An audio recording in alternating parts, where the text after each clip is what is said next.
Réjouissez-vous, soyez pleins d'allégresse. Réjouissez-vous parce que vos noms sont inscrits dans les cieux, parce que vous serez consolés. Chers frères et sœurs en Christ, ces mots résonnent aujourd'hui dans la lecture du chapitre final du livre d'Isaïe, chapitre 66, et dans celle de l'évangile de Jésus-Christ selon saint Luc. Ce dimanche pourrait donc être baptisé dimanche d'envoi en mission, mais aussi dimanche de prière pour la paix. Car si l'Évangile insiste sur l'envoi en mission, il nous conduit vers l'essentiel de cette dernière, l'annonce de la paix, comme le révèle le prophète Isaïe dans la première lecture et saint Paul dans la deuxième.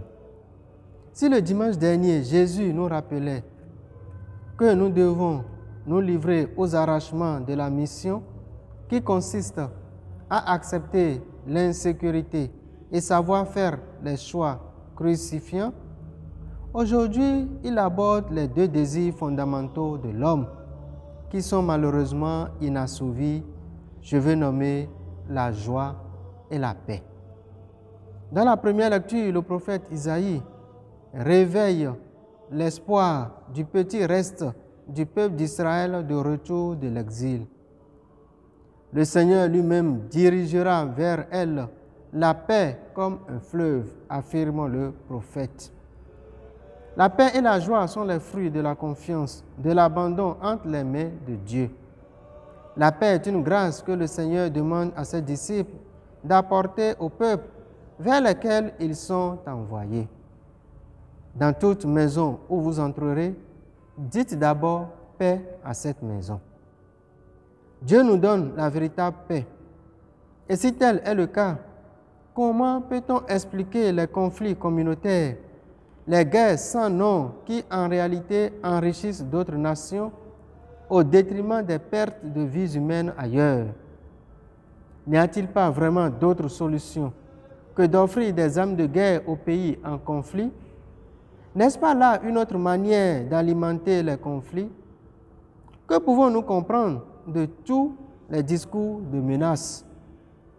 Saint Paul, dans le message qu'il adresse aux habitants de Galate, nous invite à promouvoir la création nouvelle, mourir à nos prétentions pour laisser le Christ vivre en nous. Cet engagement, selon Paul, puise sans source dans notre foi baptismale.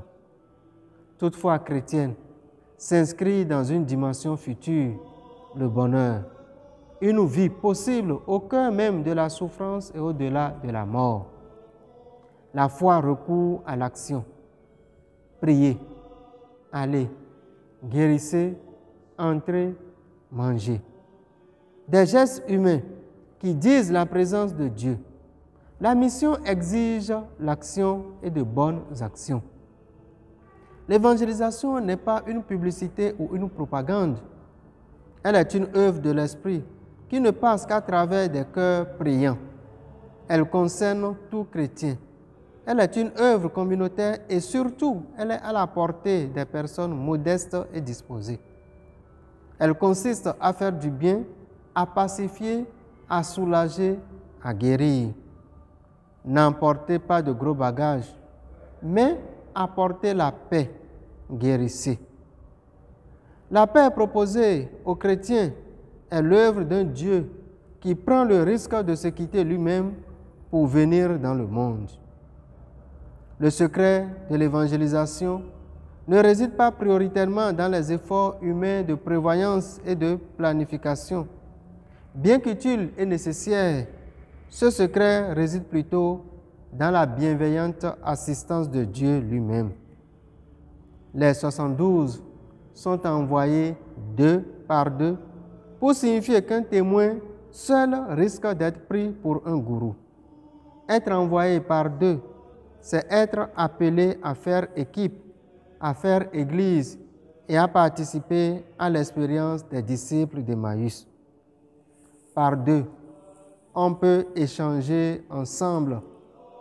Par deux, on peut reconnaître ensemble, partager, reconnaître surtout le visage de celui qui nous rejoint en chemin.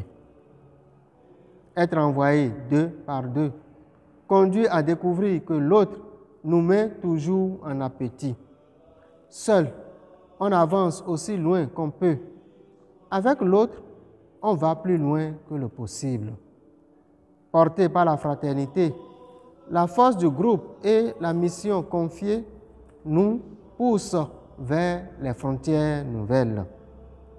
En Christ, Dieu sacrifie sa toute-puissance pour redonner la liberté à l'homme. L'homme aussi est appelé à sacrifier son ego pour restaurer la paix voulue par Dieu. En Christ, nous sommes libérés de la peur et de la mort. Nous pouvons accéder à la paix du cœur. Je dirigerai vers vous la paix comme un fleuve, nous dit Isaïe. Paix à cette maison, nous dit Jésus. La paix du cœur est le signe que Dieu habite en nous et que nous vivons vraiment de cette liberté que Dieu nous donne. Qu'il en soit ainsi pour nous, maintenant et dans les siècles des siècles.